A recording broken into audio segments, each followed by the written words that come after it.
지난주에 들었던 말씀을 다시 한번 생각해 보십시오. 전쟁에서 이기고 언약궤를 가져왔지만, 그리고 처음에는 승리감에 취해 있고 의기양양했지만, 그들이 하나님의 언약궤를 감당할 수 없다는 것을 아는 데는 오랜 시간이 걸리지 않았습니다.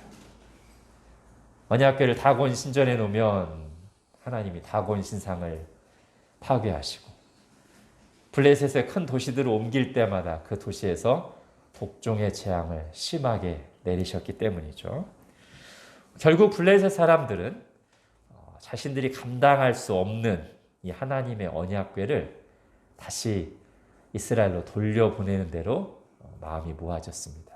어떻게 돌려보내야 될지 영적인 지혜를 얻기 위해 블레셋에 있는 제사장들과 복술자들을 불러서 물었습니다.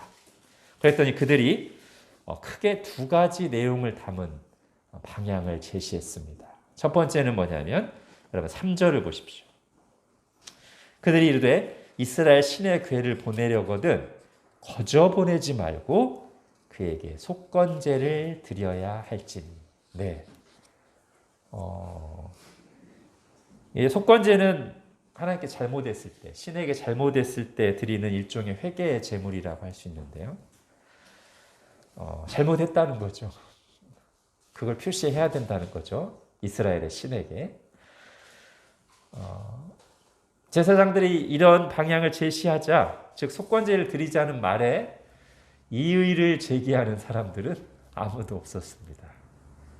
그것은 블레셋 사람들이 이미 이 이스라엘 신의 언약궤를 가져오고 함부로 다룬 것이 잘못된 것임을 어느 정도 스스로 인식하고 있었다는 것이죠. 다만 이제 그럼 어떤 속건제를 드려야 되느냐 물었더니 뭐라고 말해요?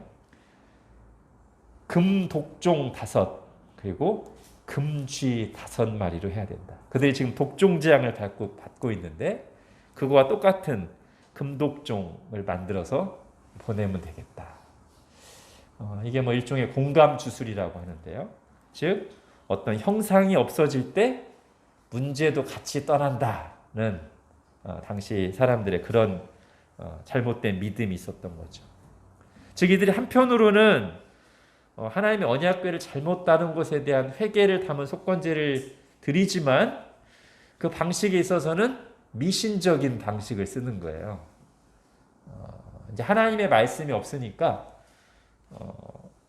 하나님에 대한 그 신에 대한 회개의 태도가 있으면서도 하나님이 별로 좋아하지 않으시는 미신이 이제 짬뽕돼서 나타나는 거죠. 어쨌든 이들로서는 뭐 계시가 없으니 그들이 할 수 있는, 그들이 믿는 대로, 자기 소견에 오른 대로 방식을 취하는 겁니다. 자, 그러면서도 6절에 보면 오래전에 있었던 하나님이 이스라엘을 노예로 삼고 있는 애굽에 여러 재앙을 내려서 애굽이 결국 나중에 두 손 들고 이스라엘을 보냈던 일을 상기시키면서 그런 일이 있지 않느냐. 우리도 더 재앙을 받기 전에 빨리 언약궤를 보내야 된다라고 재촉합니다. 자, 속건제를 보내는 게 이제 첫 번째 제시한 방향이라면, 두 번째는 이제 좀 확인을 하고 싶어요. 물론 사실 그동안 다곤 신상이 파괴되고 독종재앙이 일어난 일을 통해서 이제 어느 정도는 사람들이 이거 이스라엘 신이 진노해서 그렇다, 우리가 언약궤를 잘못 따라서 그렇다고 알고 있습니다만, 그래도 마지막에 더 이제 확인을 하고 싶은 거예요. 어떻게? 자연적으로는 일어날 수 없는 상황을 딱 연출해서 정말 그대로 되면 이건 이스라엘 신이 우리에게 징계를 내린 게 맞고, 그게 아니라면 이게 우리가 걱정하긴 하지만 이건 아마 우연인 것 같다라고 결론을 내리기로 그렇게 방향을 제시합니다. 그 방법이 뭡니까? 우선 이제 소에다가 새로 수레를 만들어서 언약궤를 실어서 보낼 텐데, 그 소를 이제 어떤 소를 택하느냐? 한 번도 멍에를 메어본 적이 없는 소를 택해서 사람의 통제 없이 보내자는 거예요. 여러분, 한 번도 멍에를 메보지 않았는데 멍에를 잘 베고 사람이 옆에서 통제도 안 하는데 그대로 갈 소가 어디 있어요? 당장 멍에 메면 싫어하죠, 그죠? 제멋대로 날뛰죠. 이게 끝이 아니에요. 더 센 거 뭐죠? 송아지를 이제 새끼를 낳은 지 얼마 안 돼서 송아지를 젖먹이고 있는 암소를 택하자는 거예요. 그래서 송아지는 뒤에다 가둬두고 어미만 보내자. 여러분, 이 동물의 본성이 이게 그대로 갈 리가 없죠. 뒤에서 지금 새끼가 울고 있는데 가다가도 다시 돌아오죠. 근데 그렇게 해보자는 거예요. 그것도 한 마리가 아니라 두 마리로. 혹시 정신 나간 소가 있을 수 있으니까 두 마리로 해서 확실하게 하자. 이 두 마리가 정말 끝까지 그대로 간다면 이거는 우리가 모든 우연적인 요소를 제거한 거기 때문에 이거는 이스라엘 신이 우리에게 징계를 내린 게 맞다. 이제 그렇게 하고 이제 시행을 했어요. 자, 결과가 어떻게 나옵니까? 그럼 12절 같이 읽겠습니다. 시작. 암소가 벳세메스 길로 바로 행하여 베로로 가며 갈 때 울고 좌우로 치우치지 아니하였고 블레셋 방백들은 벳세메스 경계선까지 따라가니라. 예. 암소들이 어떻게 간다고 나와요? 울어요. 뒤에 새끼들이, 송아지들이 엄마 찾으니까 울어. 여러분, 소들도 막 눈물 흘리죠, 그죠? 눈물 흘리면 울고 가요. 우메 하면서. 근데 움직일 수가 없어. 그냥 앞으로 쭉 가야 돼. 이거를 방백들이 다 봤어요. 맞구나. 이스라엘 신이 하신 거구나. 인정할 수밖에 없죠. 그래서 끝까지 아마 벳세메스가 블레셋과 이스라엘의 경계에 있는 도시 같아요. 그죠? 거기까지 다 들어가는 거 보고 확인하고 마지막에 16절에 보니까 블레셋 5방백이 왔대요. 여러분, 블레셋이 5개의 도시, 주요 도시로 형성된 연합체 국가거든요. 5도시 방백들이 왔다는 건 지도자들이 다 온 거예요. 이게 지금 블레셋에 그야말로 절체절명 해결을 해야 될 문제였던 겁니다. 다 와서 하나님이 어떻게 하시는가 다 보고 됐다. 계획대로 됐다 하고 이제 돌아가는 건데, 여러분, 사실은 이 언약궤를 이스라엘로 돌아오게 한 게 누굽니까? 하나님이죠. 그죠?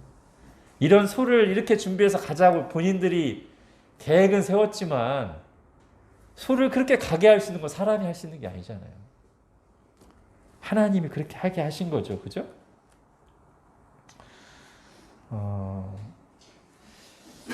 여러분, 블레셋 사람들이 이런 계획을 세웠는데 하나님이 그렇게 되게 하셨어요.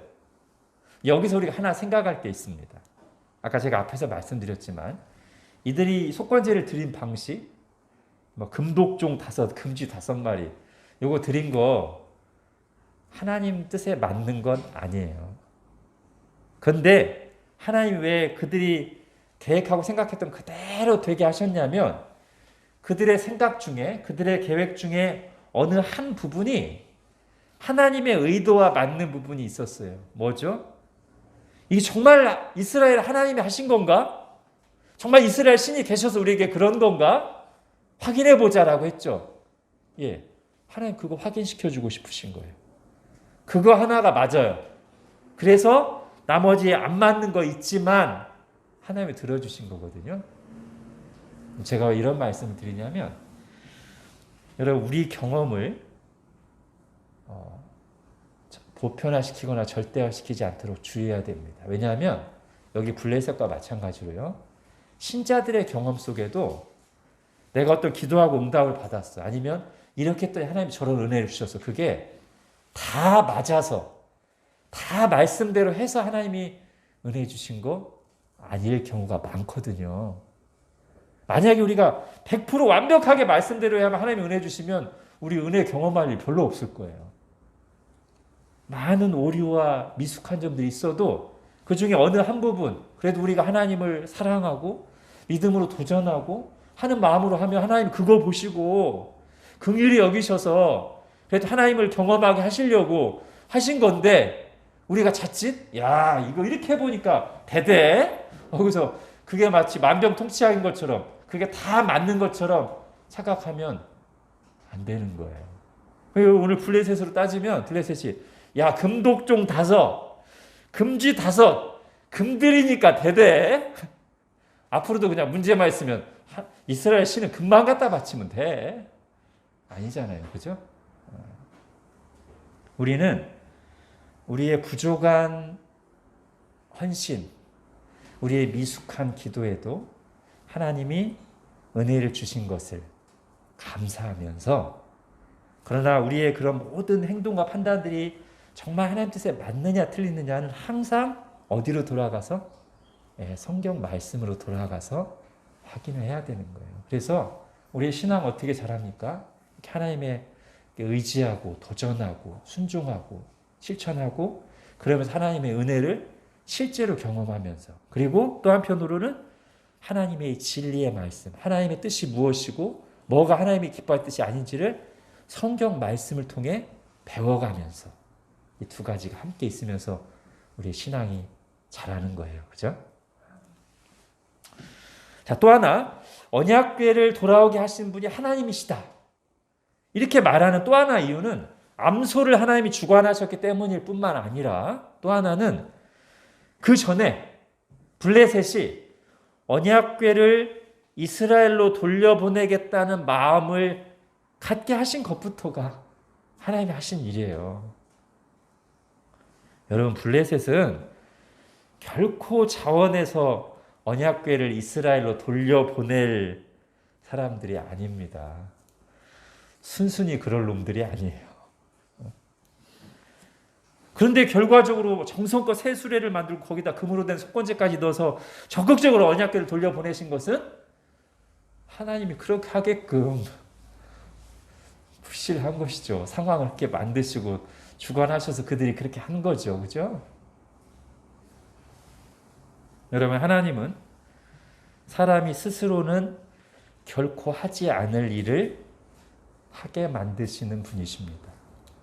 오늘 블레셋에게는 그것이 언약궤를 돌려보내는 것으로 나타났지만, 하나님의 택한 백성들인 우리들에게는 은혜로운 방향으로 나타나죠. 어떻게? 교만하고 게을러서 좀처럼 하나님 앞에 엎드려 진실하게 기도하지 않을 사람을 어떤 상황들을 통해서 엎드려서 기도하게 하시죠. 성경 말씀을 전혀 가까이 하지 않을 것 같은 사람을 말씀 앞으로 나오게 하시고요. 스스로는 결코 하나님께 헌신하고 드리지 않을 사람을 그렇게 하도록 또 변화시키시고, 절대 포기하지 않을 것을 내려놓게 하시고, 전에는 관심도 없었고 갈 마음이 전혀 없었던 길로 하나님이 가게도 하세요. 여러분, 교회 역사 속에 그런 간증들이 얼마나 많은지요. 우리들도 아마 몇 개씩 있을 겁니다. 그런 불가항력적인 은혜 속에서 우리가 예수님을 믿고 따르는 사람들이죠. 그러니까 우리가 뭔가를 잘 해냈을 때 내가 잘했다는 생각을 내려놓고, 그 모든 은혜로운 일의 배후에는 말 그대로 하나님의 은혜가 있었다는 사실을 정말 분명히 해야 돼요. 기억하고 하나님의 은혜만 자랑해야 돼요. 자기 자랑할 때가 제일 위험합니다. 교회가 교회 자랑할 때가 제일 위험해요. 하나님만 자랑하고 예수 이름만 높여야 돼요. 자, 다시 언약궤로 돌아가 보겠습니다. 자, 이렇게 이제 언약궤가 이스라엘로 돌아왔어요. 방금 앞에서 얘기한 게 뭐냐면 하나님이 그렇게 하셨다고 했잖아요. 그럼 이게 지금 뭐를 또 말해주냐면, 하나님이 이스라엘을 버리지 않으셨다는 것을 보여줍니다. 여러분, 지금 하나님은 언약궤 어디로든 보내실 수 있거든요. 막 소를 막 바다를 건너야 할 수도 있고요. 어디든 보내실 수 있어요. 근데 이스라엘로 오게 하셨어요. 뭘 말해줍니까? 하나님 이스라엘의 죄와 잘못 때문에 매를 대시긴 하셨지만 여전히 이스라엘은 하나님의 백성이라는 거예요. 그들을 때리시지만 버리지는 않으셨다는 거예요. 하나님께서 그들을 은혜로 택하시고 언약을 맺으셨습니다. 이스라엘은 언약을 여러 번 깨뜨리고 저버렸죠. 그러나 하나님은 그들과 맺은 언약을 저버리지 않으셨어요. 바로 그 언약이라고 불리는 언약궤를 오늘 다시 이스라엘로 돌아오게 하심으로써 그 사실을 분명히 보여주시는 겁니다. 이스라엘은 여전히 하나님의 것이며 하나님께서는 그들과 맺은 언약에 신실하시다. 우리는 신실하지 못하더라도 그는 언제나 신실하십니다. 그는 자기를 부인하실 수 없으시기 때문입니다. 자, 오늘 이제 1절에 보면요. 이스라엘이 언약궤를 전쟁터로 가지고 나온 순간부터 이제 돌아오기까지 대략 이제 7개월 남짓 걸린 것 같아요. 그 사이 성소에 있어야 될 이 하나님의 언약궤는 전쟁터로 끌려 나왔다가 블레셋 신전으로 갔다가 아스돗에서 가드로 에글론으로 뺑뺑이 돌았어요. 그런데 이제 마지막에 보면 하나님이 그냥 주권적인 권능으로 바로 이스라엘로 직진하게 하시잖아요. 이제 우리가 여기서 이런 질문을 한번 던져볼 수 있어요. 아니 이렇게 엄청난 권능으로 언약궤 되는 사람마다 족족 심판을 내리시고 얼마든지 바로 이스라엘로 돌아오실 수 있게 하신 하나님인데 애초에 언약궤가 뺑뺑이 돌지 않게 하실 수는 없으셨나? 하실 수 있으셨죠. 근데 왜 그렇게 놔두셨나? 왜 그런 시간과 과정이 필요했나? 이게 충분히 우리가 생각할 수 있는 거예요. 자, 오늘 그 질문에 대한 답을 오늘 본문 그리고 다음 주 본문에서 볼 수 있는데 먼저 오늘 본문, 읽지 않은 본문 중에 7장 1, 2절을 한번 같이 읽겠습니다. 7장 1, 2절 시작. 기럇 여아림 사람들이 와서 여호와의 궤를 옮겨 산에 사는 아비나답의 집에 들여놓고 그의 아들 엘리야사를 거룩하게 구별하여 여호와의 궤를 지키게 하였더니 궤가 기럇 여아림에 들어간 날부터 20년 동안 오래 있은지라 이스라엘 온 족속이 여호와를 사모하니라. 예, 이 말씀 보면 이스라엘의 언약궤에 대해서 그리고 하나님에 대해서 어떻게 하고 있어요? 언약궤에 대해서는 거룩하게 구별하여 언약궤를 지키고 하나님에 대해서는 이스라엘 온 족속이 여호와를 사모하니라. 와, 언약궤를 전쟁터에 함부로 들고 나갈 때랑은 좀 달라진 것 같아요. 우리 이스라엘이 달라졌어요. 무슨 얘기냐면 언약궤가 이스라엘께 쭉 한번 돌고서 이스라엘로 다시 돌아왔을 때는 언약궤만 제자리로 돌아온 게 아니라는 거죠. 이스라엘의 마음이 제자리로 돌아오고 있습니다. 그리고 그것이 언약궤를 한동안 그들 뜻대로 하도록 허용하신, 놔두신 이유 중에 중요한 이유 중에 하나예요. 여러분 사실 하나님 입장에서 보면요. 하나님의 이름으로 불리는 언약궤가 함부로 다뤄지고 블레셋 사람들에게 막 전리품처럼 빼앗기고 조롱당하는 거 결코 좋은 게 아니에요. 하나님 입장에서는 모욕적인 거죠. 마음 상하는 일이죠. 실제로 한동안은 사람들이 그렇게 생각했을 테고요. 언약궤를 전쟁터에 데려왔는데 아무 일도 일어나지 않으니까 뭐야 이거 지금. 블레셋 사람들은 전리품을 빼앗아가면서 여후 이스라엘 신 우리가 이겼어. 아무것도 아니야 이게. 예, 그게 하나님이 받으실 대접이 아니죠. 근데 하나님께서 더 중요한 목적을 이루시기 위해서 그걸 감수하셨어요. 더 중요한 목적이 뭡니까? 이스라엘의 마음을 돌이키는 거예요. 즉 언약궤가 여기저기 뺑뺑이 돌다가 돌아온 것은 무의미한 시간도 아니었고 하나님도 어쩔 수 없어서 그대로 두신 게 아니었어요. 이스라엘의 마음을 돌이키시려고 하나님이 허용하신 거예요. 누가복음 15장에 나오는 그 돌아온 둘째 아들의 비유에서도 비슷한 메시지를 발견합니다. 비유 속에 그 둘째 아들이 아버지가 버젓이 살아계신데 유산을 미리 내놓으라고 요구해요. 아주 못된 놈이죠. 아버지 마음이 어땠을까요?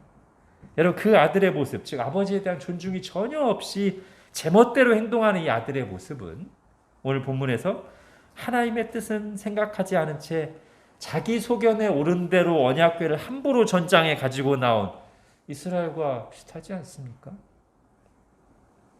근데 아버지가 아무 말 없이 유산을 내주신 거예요. 언약궤를 전쟁터로 들고 가게 놔두신 것처럼 언약궤가 이방 사람들, 즉 세상 사람들 손에 전리품으로 빼앗기는 것을 허용하신 것처럼 둘째 아들의 그 무례한 행동, 요구를 허용하셨습니다. 둘째 아들은 기다렸다는 듯이 유산을 갖고 유산을 받은 유산을 팔아서 돈으로 만들어서 해외로 가죠. 오늘날 우리에게 맞게 표현한다면 세상으로 떠납니다.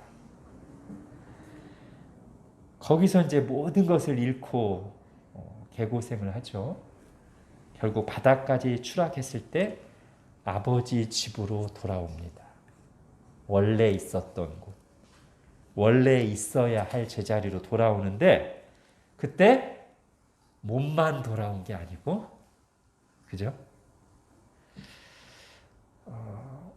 아버지의 유산을 미리 달라고 대놓고 요구할 만큼 상태가 나빴던, 아버지를 잘못 대하고 있었던, 아버지와 관계가 무너져 있던 아들이었는데 이 고난의 시간을 거쳐서 다시 아버지 집으로 돌아올 때는 전혀 다른 마음 상태로 돌아왔어요. 제가 그 본문을 일부를 읽어드릴게요. 이에 스스로 돌이켜 이르되 내 아버지에게는 양식이 풍족한 품꾼이 얼마나 많은가. 예전에 이렇게 생각하지 않았어요. 예전에 아버지 집에서 누리는 게 너무 당연하게 여겼고 아버지 집에서 누리는 것을 오히려 구속으로 여겼어요. 근데 이제는 그게 너무 좋게 보이고 그게 감사할 거였구나. 내 아버지에게는 양식이 풍족한 품꾼이 얼마나 많은가. 내가 거기서 풍족했었는데, 평안했었는데, 거저 받았었는데 나는 여기서 줄여 죽는구나. 내가 이런 아버지께 가서 이르기를 아버지 내가 하늘과 아버지께 죄를 지었사오니 지금부터는 아버지의 아들이라 일컬음을 감당하지 못하겠나이다. 나를 품꾼의 하나로 보소서 하리라. 네. 뭐 또 알게 됐어요. 자신에 대해서 알게 됐어요. 자기가 얼마나 죄인이고 자격 없는지. 그리고 뭘 알게 된 거죠? 이제 아버지의 아들이라 일컬음을 받는 게 예전에는 전혀 감사 제목이 아니었어. 너무 당연했어. 근데 이제는 아버지의 아들이라고 일컬음을 받을 내 자격이 없고 내가 다시 아버지의 아들이라 일컬음을 받는다면 그것은 이제 이 사람에게는, 이 둘째 아들에게는 너무나 큰 감사 제목. 너무나 행복한 일. 아버지에 대한 태도가 바뀌었어요. 자신에 대한 인식이 바뀌었어요. 그동안 누리던 것들에 대해서 다시 보기 시작했어요. 진정한 의미에서 제자리로 돌아온 것이죠. 아버지와의 바른 관계라는 제자리로. 이 비유를 풀어서 한다면 하나님과의 바른 관계라는 제자리로 돌아온 거예요. 여러분 이게 하나님이 원하시는 일입니다. 그리고 이게 하나님이 하시는 일입니다. 제자리를 떠나 잃어버린 사람들이 하나님께 돌아와 바른 관계, 사랑의 관계를 회복하는 것. 이것이 성경에 가득 담겨 있는 하나님의 마음입니다. 이것이 예수님께서 이 땅에 오신 이유입니다. 죄로 어그러진 관계에서 돌이켜 우리를 원래 있어야 할 자리로 회복시키시려고 하나님의 아들을 보내신 거예요. 아까 언약궤를 함부로 다루는 건 그냥 허용이라고 제가 표현했는데 예수님을 보내신 것은 허용이 아니죠. 적극적으로 보내셨어요. 내어주셨어요.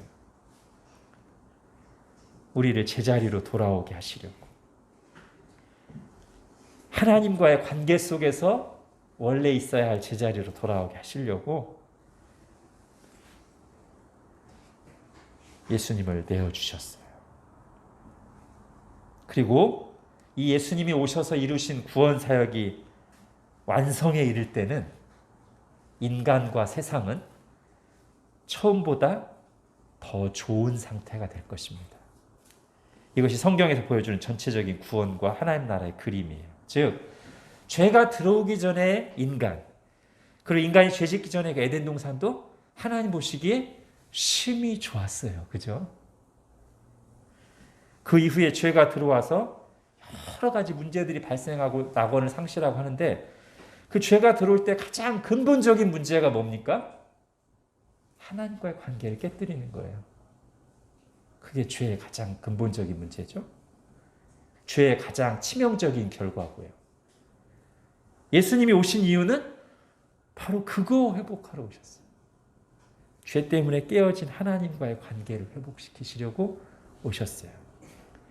그래서 예수님이 그 회복시키시는 일을 십자가에서 이루시고 지금도 이루고 계신데, 이제 그 일을 최종적으로 완성하실 때, 즉 예수님이 재림하시고 새하늘과 새 땅이 실현될 때는 이전 상태보다, 즉 범죄하기 이전의 인간과 에덴 동산의 상태보다 훨씬 더 좋은 인간의 상태요, 새하늘과 새 땅이 된다는 것이죠. 우리에게 그런 소망이 있습니다. 자, 그런데 이렇게 새하늘과 새 땅이 이루어지기 전 이 땅에 사는 동안에도 하나님의 백성들이, 우리는 좀 비슷한 방식의 은혜를 경험합니다. 즉, 이 땅에 사는 동안에도 하나님은 우리의 상태를 회복시키시고 제자리로 돌이키시는 일을 하시고요.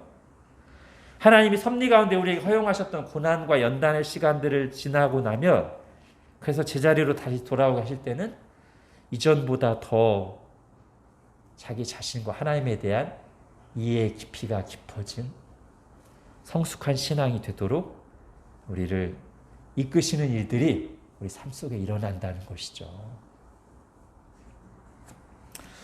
자, 근데 우리가 이제 하나님 우리를 제자리로 돌아가게 하신다고 했는데, 이 돌아갈 제자리가 뭔가에 대해서 좀 이제 구체적으로 한번 생각해 보겠습니다. 우선 아닌 것부터, 돌아갈 제자리가 아닌 거는 물리적인 자리예요. 자, 원래 하나님 우리를 원래 있었던 자리로 돌아가게 하십니다. 제가 대천에서 태어났는데 대천으로 저를 돌아가게 하신 역사는 하나님 안 하십니다. 아니면 내가 처음 예수님을 믿은 교회로 돌아가게 하시는 그런 것도 성경과 별로 상관이 없어요. 만약에 그렇게 물리적인 자리로 돌아가게 하시는 게 하나님의 뜻이면 오늘 막 제대했는데 말씀이 원래 있던 자리로 돌아가게 하십니다. 네? 다시 군대로 가야 되는 그런 거 아니고요. 자, 세 가지로 제가 얘기하겠습니다. 우리의 돌아갈 자리, 제자리가, 자, 우선 첫 번째 이걸 생각할 수 있을 것 같아요. 여러분, 운전한다고 한번 생각해 보세요. 운전하다가 어느 지점에서 길을 잘못 들었어요. 쭉 잘못된 길을 계속 가는 거예요. 자, 거기서 잘못됐다는 거 깨달았어요. 이 길이 아닌 게 깨달았어요. 그때 돌아가야 될 제자리가 어디죠? 예, 그 잘못 길을 든 지점, 그죠? 예, 거기가 우리가 돌아가야 될 제자리 중에 우선 하나인데요. 즉 뭐냐면, 어느 지점에선가 우리가 영적 건강을 해치는, 사소할 수도 있고 클 수도 있어요, 영적 건강을 해치는 습관 하나를 우리가 딱 들였어. 그때부터 계속 영적으로 내가 점점 무너지고 피폐해진데 한동안은 계속 가요. 빨리 깨닫고 돌아올수록 좋죠, 그죠? 계속 갈수록 망가지고 돌아오는 길이 더 멉니다. 그런가 하면 하나님의 뜻이 아닌데 잘못된 선택을 했을 때, 그죠? 계시록 2장에 보면 이런 경우에 해당하는 말씀이 있어요. 우리 주님께서 사랑하시는 에베소 교회를 향해서 회개를 촉구하시면서 네가 어디서 떨어졌는지 생각하고 처음 행위를 가지라 라고 말씀하세요. 즉 잘하고 있는 에베소 교회인데 어느 지점에선가 뭔가 이렇게 하나님 뜻에 안 맞는 결정을 했거나 뭔가를 상실했거나 길을 잘못 든 지점이 있다는 것이죠. 하나님이 그거를 얘기하시는 거예요. 네가 어디서 떨어졌는지 잘 생각해봐라. 그리고 거기서부터 바로 잡고 다시 바른 길, 처음 행위를 가져라. 네, 첫 번째가 이제 잘못 길을 들어선 지점이 돌아갈 제자리라고 하죠. 두 번째, 아브라함에 대해서 이제 성경이 말할 때 히브리서가 이렇게 말합니다. 그 아브라함이 또 아브라함을 비롯한 그 믿음의 족장들이 돌아갈 본향을 항상 생각하면서 자기들을 나그네라고 했다는 거예요. 자, 돌아갈 본향, 돌아갈 제자리, 지금 그 얘기하고 있는데, 근데 그 돌아갈 본향을 히브리서에서 뭐라고 해석하냐면, 원래 아브라함이 나온 곳은 어디죠? 갈대아 우르 지역이에요, 그죠? 근데 거기가 돌아갈 본향이 아니고 하나님이 그들을 위해서 예비하신 하늘의 도성을 본향으로 여기고 바랬다는 거예요. 자, 여기서 우리가 재밌는 걸 하나 발견합니다. 원래 본향은 원래 내가 있었던 곳이잖아요. 그죠? 그리고 돌아간다는 것은 원래 있던 곳으로 돌아가는 건데 아브라함에게는 사실상 아브라함 개인으로 볼 때는 그가 바라본다는 본향, 돌아갈 그 하늘의 도성이라는 것은 한 번도 가본 적도 경험해 본 적도 없는 곳이에요. 근데 돌아갈 곳이래. 본향이래.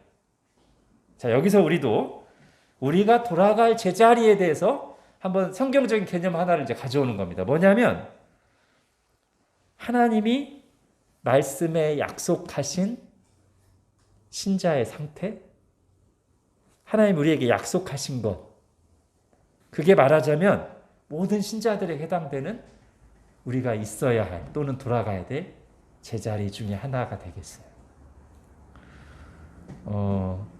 우리가 그걸 경험한 적이 없을 수 있어요.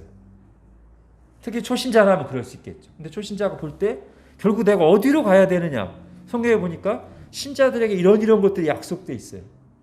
내가 그 약속을 누리는 자리로 가야 되는구나. 그걸 구해야 되는구나. 그게 말하자면 있어야 할 자리, 또 다른 말로 제자리라고 할 수 있겠죠. 이제 세 번째로, 그런데 또 어떤 사람들은 그 자리를 어느 정도 경험한 사람들이 있을 수 있어요. 저는 여러분에게 이렇게 표현하겠습니다. 여러분이 영적으로 가장 빛나던 때를 한번 떠올려 보라고 말하고 싶어요. 말하자면 그게 이제 우리가 돌아가야 될 제자리의 어떤 구체적인 한 모습일 수 있어요. 예를 들면 구원의 기쁨과 감사로 충만하여 하나님 앞에서 예배하던 때, 또 어떤 사람의 경우에는 잃어버린 영혼들에 대한 하나님의 심정으로 가득하여 그들 위해 눈물로 기도하고 복음을 나누던 때, 또 어떤 사람은 반짝반짝 빛나는 모습으로 헌신하며 즐거이 다른 사람들을 섬겼던 때, 또 어떤 사람은 하나님 나라 비전에 가슴 뛰며 자신을 온전하게 드리길 소원하고 인도하심을 구하던 때, 그런 경험들이 있을 수 있어요. 그러면 그게 이제 말하자면 예수 그리스도 안에서 우리가 돌아가야 될 제자리, 구체적인 제자리의 한 예인 것이죠. 여러분, 우리가 나이가 들었다고, 삶이 힘들어졌다고, 또는 신앙생활하면서 상처받았다고, 또는 이 시대가 너무 어둡다고 그 자리로부터 멀어지는 것을 당연하게 여기면 안 됩니다. 성경은 그렇게 말하고 있지 않습니다.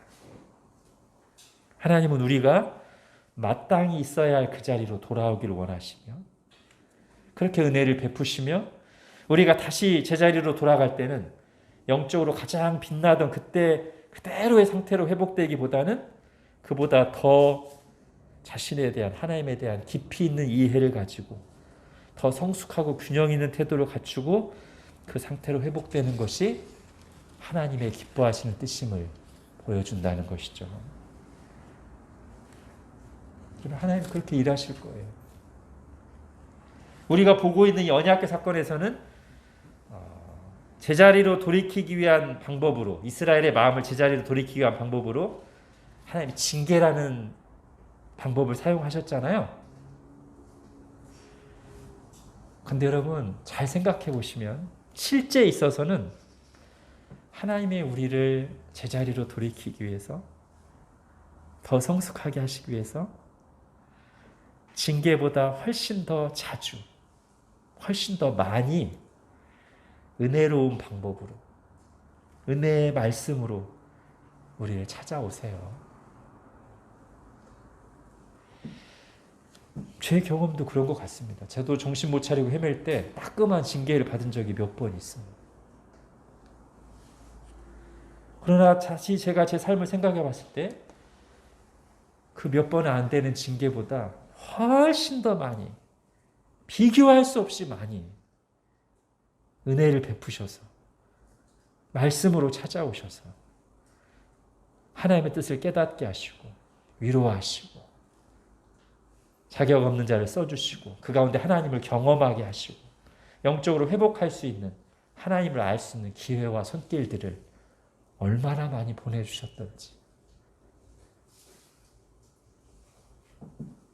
저의 미숙함과 실수와 못난 행동들에 거기서부터 돌이키시고 회복시키시는 하나님의 훨씬 더 많은 큰 은혜 위에 은혜가 거듭되었기에 조금이나마 변화되고 성숙해지는, 깊어지는 길로 나올 수 있었던 겁니다. 그렇게 고백합니다. 아마 여러분도 같은 고백일 거예요.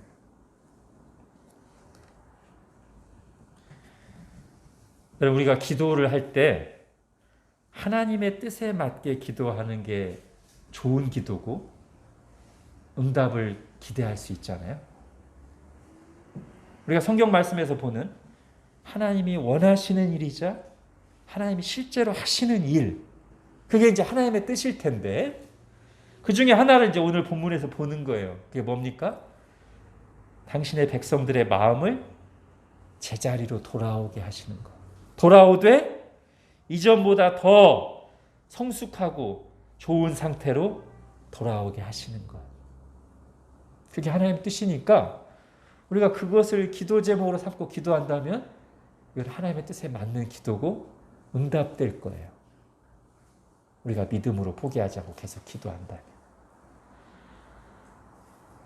어떤 사람에게는 아까 앞에서 말씀드렸듯이 아직 한 번도 경험해 보지 못한, 그러나 성경이 분명하게 보여주고 있는 그 믿음의 상태, 그 신자의 모습으로 제가 성숙해 가도록 은혜를 베풀어 주십시오. 그 자리에 제가 있게 해 주십시오. 라고 기도할 수도 있겠고, 또 어떤 사람의 경우에는 주님의 은혜 속에서 제가 정말 영적으로 가장 빛나던 상태를 회복시켜 주시되 그동안의 연단과 저의 실수와 부족함들을 다 합력하셔서 말씀하신 것처럼 더 성숙하고 깊이 있는 상태로 다시 그 빛나는 상태를 회복해 주십시오.